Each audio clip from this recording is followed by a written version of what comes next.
한국직업방송과 연합뉴스TV가 함께 만드는 취업 전문 뉴스 투데이 고용플러스입니다. 학교 비정규직의 정규직 전환을 둘러싸고 이해관계자들의 대립각이 첨예한데요. 이른바 임용절벽 사태 이후 갈등이 거세지는 모양새입니다. 교육부 정규직 전환 심의위원회에 가해지는 외부 압박도 갈수록 커지고 있습니다. 김수강 기자입니다. 국내 최대 교원단체 교총이 50만 청원운동에 나섰습니다. 기간제 교사와 강사의 정규직 전환 문제에 대해 전환 불가라는 입장을 분명하게 내세웠습니다. 교총은 정규직화는 예비교사들의 평등권과 공무담임권 등을 침해하고 현직 교사와 역차별 문제가 발생하는 등 교원 임용체제 근간을 훼손한다고 지적했습니다. 기간제 교사의 정규직 전환에 부정적 입장인 전국교육대학생연합도 교육부 앞에서 심의위원회 참여를 요구했습니다. 예비교사가 논의 과정에 포함되지 않는 건 교육부가 예비교사들을 이해 당사자임에도 불구하고 교육지체로서 인정하지 않고 무시한 행위라고 생각을 하고, 이처럼 갈등이 격해지자 교육부는 심의위원회에 일정과 안건 등을 비공개로 전환하기로 했습니다. 이분들은 와서 이 내용을 얘기했고요. 이런 점이 있었고요. 이걸 다 오픈하게 되면 심의가 진행이 안 될 수 있잖아요. 그 부분 때문이지 밀실하기 위한 목적은 아니에요. 교총은 심의 운영에 대해서도 비판의 목소리를 냈습니다. 전체를 공개하는 게 어렵다면 최소한 회의가 끝나고 난 뒤에 내용이라든지 결과 정도는 언론에 공개하는 게 신뢰성을 쌓을 수 있는. 한편 전교조는 앞서 교육부의 심의위 위원 추천 요청을 거부하고 정부가 직접 비정규직 당사자들과 노정교섭으로 문제를 풀어야 한다고 주장했습니다. 연합뉴스TV 김수강입니다. 정부의 파리 부동산 종합대책이 나온 지 2주가 넘었습니다. 하지만 정부는 계속해서 보완책을 내놓고 있는 상황이라 실수요자들의 혼란만 가중되고 있다는 지적도 나오고 있습니다. 곽준영 기자입니다. 정부는 앞으로도 실수요자 중심의 주택시장 관리를 주택정책의 핵심 기조로 삼아 흔들림 없이 추진해 나갈 계획입니다. 지난 2일 문재인 정부의 두 번째 부동산 종합대책을 내놓으며 흔들림 없는 정책 추진을 공언한 정부. 하지만 대책이 나온 지 2주가 넘은 현재 연이은 후속 조치로 실수요자의 혼란을 키우고 있습니다. 지난 7일 정부는 파리 대책 이전에 분양받은 실수요자들이 대출을 못 받는 거 아니냐는 지적이 나오자 보완책을 발표했습니다. 2일 전까지 대출 신청을 하지 않았더라도 무주택 세대나 계약금을 납입한 사실을 증명하는 경우 예외로 인정하겠다는 겁니다. 그 후로 엿새 뒤 정부는 3일 이전 아파트 분양을 받고 계약금을 납입하지 않았더라도 구제해주는 또 다른 보완책을 내놨습니다. 실수요자의 대출 부담이 과하다는 원성에 따라 서민 실수요자에 대한 요건도 부부 합산 연봉 6천만 원에서 7천만 원으로 조정했습니다. 이어 16일엔 재건축조합원 지위 양도에 대한 예외 조항까지 다시 한번 손질했습니다. 지금 대책과 보완책 이후에 다시 새로운 대책들이 나올 텐데 이러한 대책을 만들고 집행할 때는 반드시 정부가 일관성을 가지고 할 수 있도록. 정부의 말 한마디에 실수요자들의 혼선이 가중되는 상황에서 더 이상 땜질식 처방이 아닌 보다 완성도 높은 정책이 필요하다는 지적입니다. 연합뉴스TV 곽준영입니다. 전국 4년제 국공립대가 2018학년도 신입생 입학금을 폐지하고 다음 달에 시작하는 수시 모집부터 전형료도 인하합니다. 국공립대 총장협의회는 17일 서울대 교수회관에서 정기총회를 열고 이같이 결의했습니다. 각 대학은 자체적으로 인하 여력을 점검해 입학 전형료도 낮추기로 했습니다. 사립대도 주요 대학 기획처장 등이 참여하는 태스크포스를 만들어 입학금 폐지를 논의할 계획입니다. 지난 2011년 기아차 근로자 2만 7천여 명이 정기 상여금을 통상임금으로 인정해달라며 회사를 상대로 낸 소송 심리가 마무리 단계에 접어들었습니다. 서울중앙지법은 17일 변론기일에서 소송 진행 도중에 숨진 원고들의 경우 상속자들을 원고 명단에 포함할 것을 요청하는 등 근로자 목록 보완을 원고 측에 요구하고 오늘 24일 심리를 한 차례 더 열기로 했습니다. 재판부는 다음 기일까지 요구사항이 정리되면 이르면 이달 말 선고를 내릴 방침입니다. 개인정보를 노리는 파밍 악성 코드가 무차별적으로 유포되고 있어 이용자들의 주의가 요구됩니다.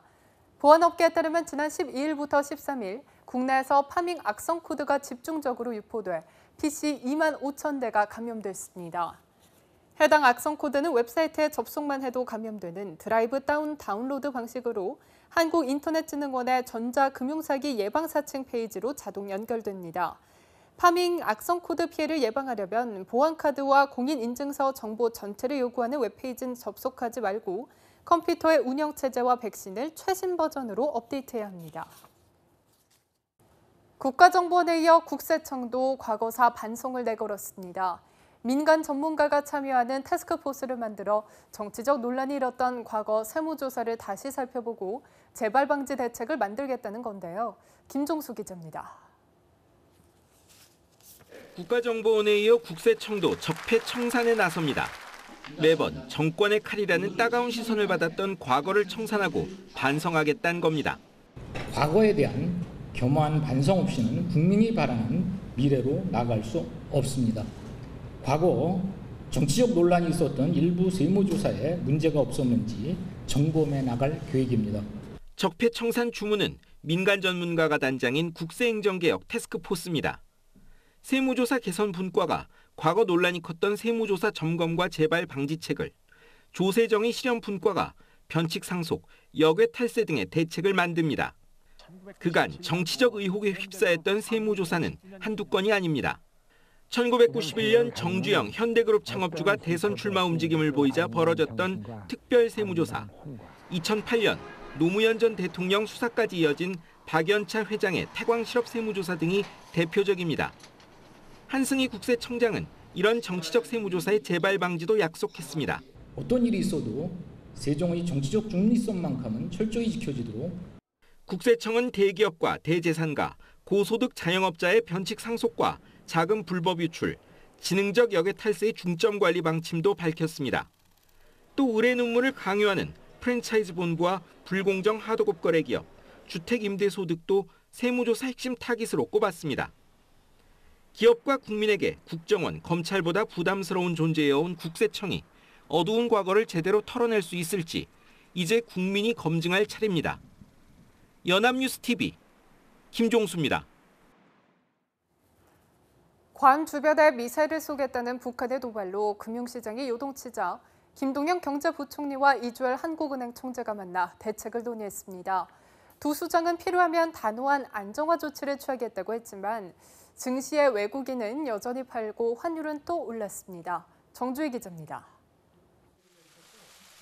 김동연 부총리 겸 기획재정부 장관과 이주열 한국은행 총재가 만나 금융시장에 처한 북한 핵과 미사일 리스크 대책을 논의했습니다. 두 사람은 최근 북한 리스크가 과도한 정도는 아니지만 금융시장이 계속 급등락하거나 그 폭이 커진다면 강력한 시장 안정화 조치를 취하겠다고 공언했습니다. 정부 들어서는 다소 진정되는 모습을 보이고 있지만 그 북핵 리스크 전개 양상에 따라서 앞으로도 시장 변동성 확대 현상이 재현될 소지가 있다고 하겠습니다. 필요한 경우가 생긴다면은 시장 안정 조치를 우리 한국은행과 협의를 해서 단호하게 취하겠다고 하는. 구체적 방안에 대해선 말을 아꼈지만 단계별 대응 전략은 이미 마련됐다고도 강조했습니다. 하지만 두 사람의 구두 개입은 시장 심리를 완전히 진정시키지는 못했습니다. 코스피는 2,340선을 되찾았지만 외국인 투자자들은 또 1,000억 원 넘게 순매도했고 원달러 환율은 장 내내 등락을 반복한 끝에 다시 1.8원 오른 겁니다. 국가부도 위험지표인 신용부도 스와프, CDS 프리미엄도 1년 반 만에 최고치로 치솟으며 중국보다 높아진 상태입니다. 북한의 도발 강도가 높아지며 이전과는 달라진 시장의 움직임에 정부와 한은 역시 긴장하는 분위기가 역력합니다. 연합뉴스TV 정주희입니다. 과학기술정보통신부가 이동통신 약정요금 할인율을 현행 20%에서 25%로 올리는 방안을 18일 이동통신사들에 공식 통보할 가능성이 커졌습니다. 과기정통부는 당초 16일 통보 계획을 잡았다가 유영민 장관이 이통 3사 최고 경영자들을 마지막까지 설득해보겠다며 18일 회동을 제안했지만 이통사 측의 회동 참석에 미온적인 반응을 보이자 통보 강행으로 선회한 것으로 분석됩니다. 유 장관은 지난 17일 기자들과 만난 자리에서 자신이 제안한 이통 3사 CEO 회동에 대해 휴가 가고 출장 갔다고 하면 다른 임원이 대리 참석이라도 하라고 했다고 말했습니다. 지불한 금액보다 더 비싼 상품을 받을 수 있는 것처럼 광고하고서 실제로는 싼 상품 위주로 팔아온 랜덤박스 업체들이 공정거래위원회에 적발됐습니다. 공정위는 싼 가격에 다양한 상품 중 하나를 무작위로 받을 수 있는 것처럼 소비자를 기만한 랜덤박스 판매업자 WB 등 3개사에 과태료 1,900만 원과 3개월간의 영업정지 처분을 내렸습니다. 이들 업체는 다양한 가격의 시계 중 하나를 무작위로 선택해 소비자에게 배송하는 것처럼 광고하거든 실제로 고가 모델은 임의로 배제한 것으로 드러났습니다.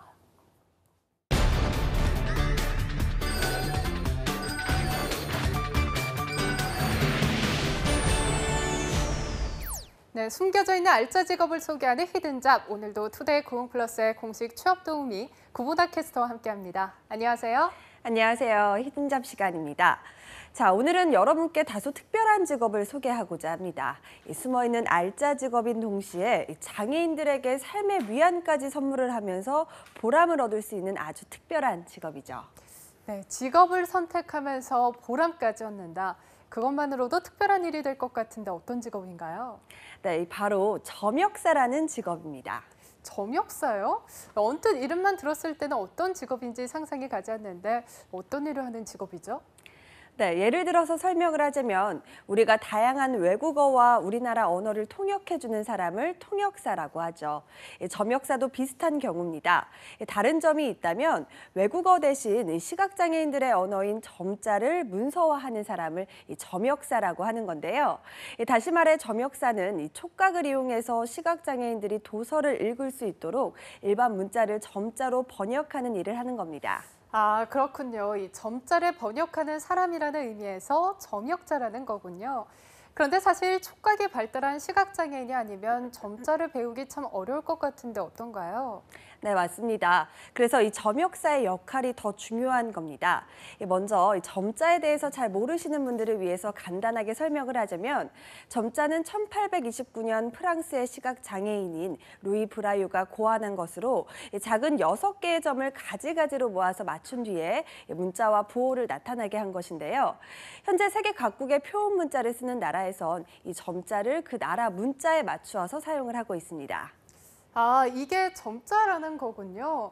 6개의 점만으로 이루어져 있는데 이것이 시각장애인에게는 글씨로 읽힐 수 있다는 사실이 참 놀라운데요. 네, 그렇습니다. 우리나라 점자의 경우 이렇게 오른쪽 맨 위에 점 하나만 볼록 나와 있는 경우를 기역, 또 2개만 나와 있는 경우를 니은, 이런 식으로 표기를 해서 하나하나의 글자를 완성하고 있는 건데요. 중증 시각장애인의 경우 이 같은 점자만으로 모든 문서를 읽어야 하기 때문에 일상에서도 반드시 필수적인 요소지만 이것을 국내에 해석하는 사람이 부족한 편이라서 일반 문서를 점자화하는 데 큰 어려움을 겪고 있다고 합니다.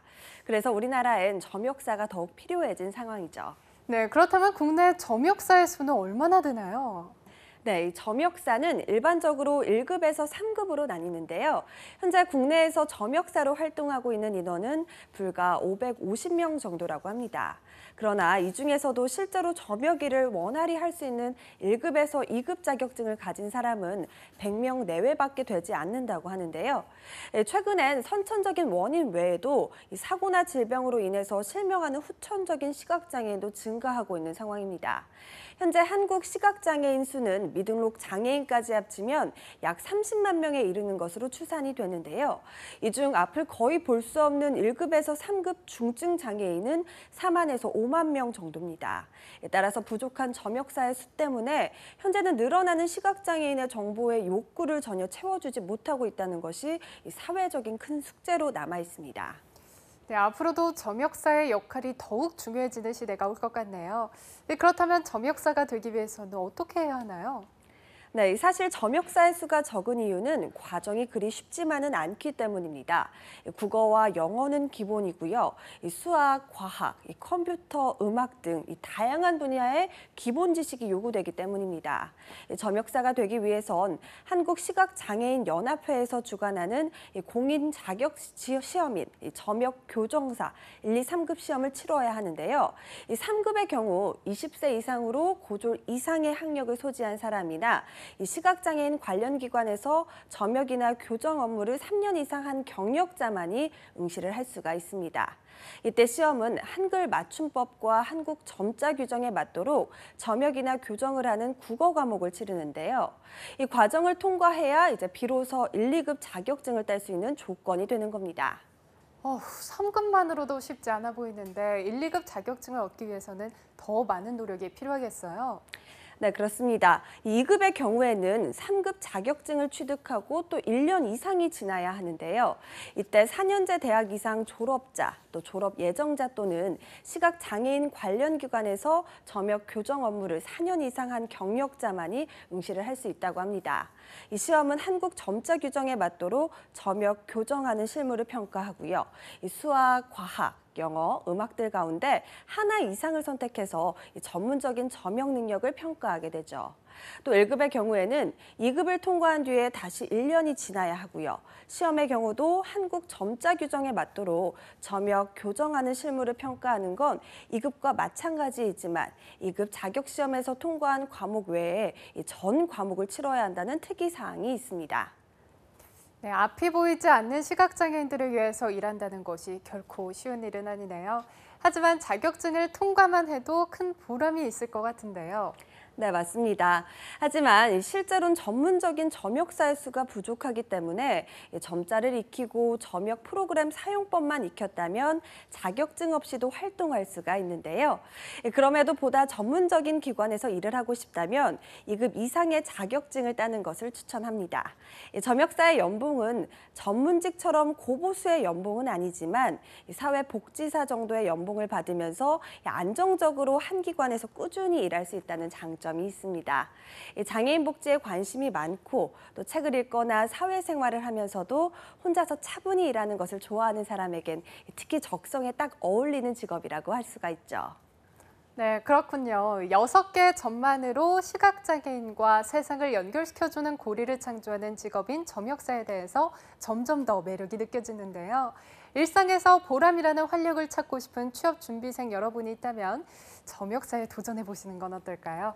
지금까지 히든잡 구본아 캐스터와 함께했습니다. 고맙습니다. 고맙습니다.